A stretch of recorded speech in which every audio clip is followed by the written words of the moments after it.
pharmacy. Igong Apo. Okay.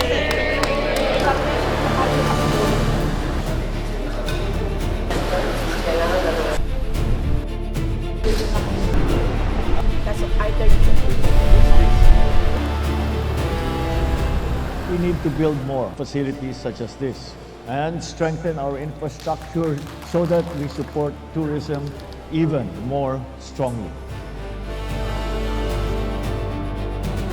Kung dati po may pangamba kayo na matatapos ang mahabang panahon ng serbisyo, hindi kayo mapopromote. Ngayon, mas malinaw na ang landas ng pag-unlad ng inyong propesyon.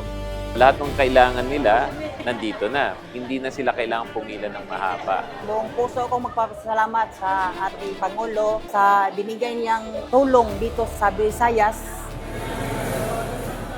Sa lahat ng mga tinamaan, lalo na yung mga transport workers, bibigyan namin ng tulong. Alam ko, kailangan ninyo yan. Basta't nandito lang ang inyong gobyerno para tulungan kayo.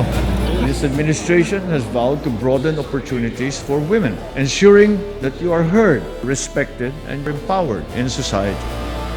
Patuloy naman ang pag-inspeksyon natin para tiyakin na hindi lamang ang food supply kundi ang presyo ng pagkain ay ma-maintain lang natin sa dating level. Hindi tayo nagpupulang sa food supply.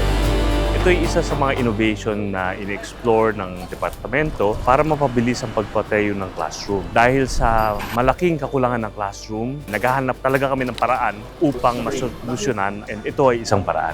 Lubos po kaming nagpapasalamat sa bagong silid-aralan. Ito po yung sumisimbolo sa bagong pag-asa namin at magandang kinabukasan. Kaya po lubos po kami nagpapasalamat sa kanila.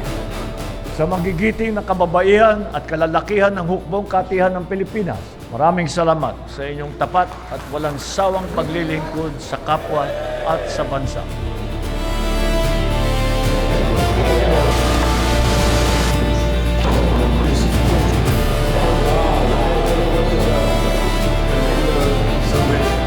Hindi kailangan mag-alala ang taong bayan. Ang food supply natin ay sapat. Patuloy natin minomonitor ito para naman ang pang-araw-araw na pangangailangan ng taong bayan ay naalagaan at naalagaan.